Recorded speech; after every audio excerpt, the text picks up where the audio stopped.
الشبكة اللي هناك والدجاج والجميع مليان بين الشبكين. شوف الصوت اللي قبل شوي بين الشبكين. المهم ما علينا. تغيير العلف. أنا من الناس اللي دائما أتكلم عن تغيير العلف. أنا من الناس اللي طحت بيها، وإذا طحت بشي وشفت أنه غلط أحاول أتكلم منه بأسرع وقت عشان أتفادى أكثر الناس اللي يطيحون نفس المشكلة. ترى تغيير العلف أنا من الناس ما أتكلم عن إني غيرت العلف للأفضل، لا، غيرت العلف للأرخص. رحت وغيرت، حصلت علف تقريبا سعره 90، حصلت علف ب 65، رحت اشتريته ب 65. وش صار عندي بعد ما غيرت له ب 65؟ ما علي من التركيبات، علي من السعر، واكثر الناس نفس المشكله. انا اتكلم عن نفسي، علي من السعر، واكثر الناس بعد نفس المشكله. وش صار؟ قله البيض. اقسم بعزة الله زي ما تكلمكم، قله البيض، قله بصحه الدجاج، الامراض بحد ذاتها، امراض تنفسيه، امراض ديدان، امراض صحه الدجاج تدهورت لا اخر شيء. اللي ابغى اوصلكم للمعلومه هذه، اذا كنت بتغير، اذا كنت كمثلا علفك واحد، يعني خلينا نقول يا اراسكو او حملان خماسي، اذا كان 21 تبي تحول ترجع ل 18 ممتاز لا باس فيه. انا بالنسبه لي للدجاج 18 ما غيره، الدجاج عندي 18 ما غيره نهائي.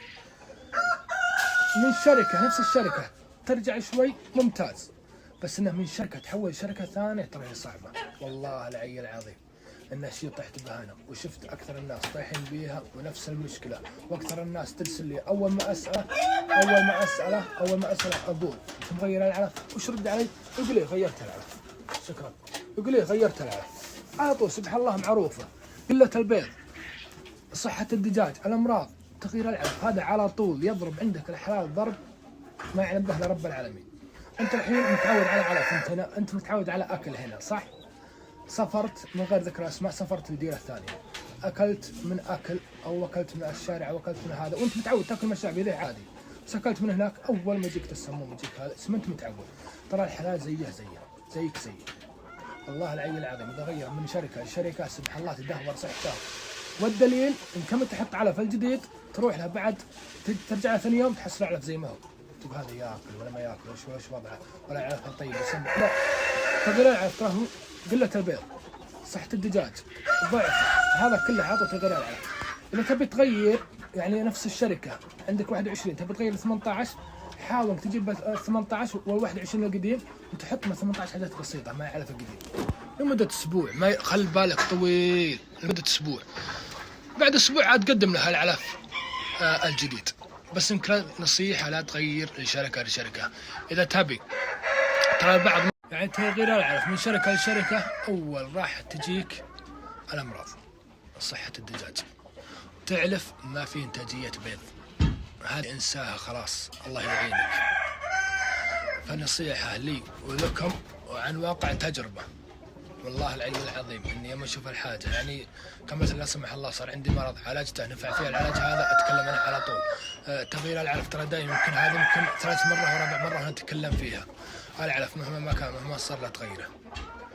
تبي تغير للأردى، غير الأفضل، ومثل ما قلت انك تجيب العلف القديم والعلف الجديد. يعني كمثلا حطيت كيلو من العلف القديم، حط حاجات نص كيلو او ربع كيلو من العلف الجديد، حط على القديم وعلف.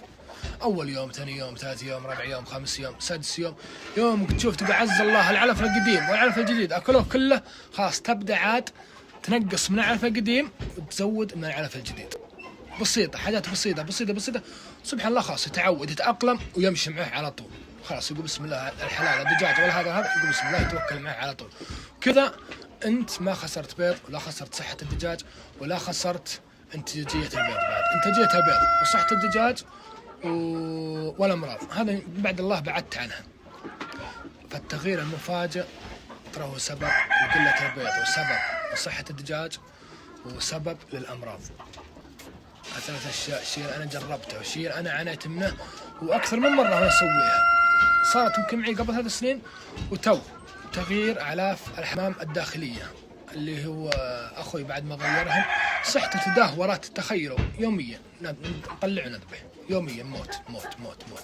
فسبحان الله على طول بدلنا العلف ديركت على طول مع التحسينات اللهم لك الحمد، يعني بعد موت 2 3 4 على طول بدلنا على طول. اللهم كان رجعت حياته. هذا اللي دائما ترى نبه عنه، انتبهوا ثم انتبهوا من تغيير العلف المفاجئ، انتبهوا.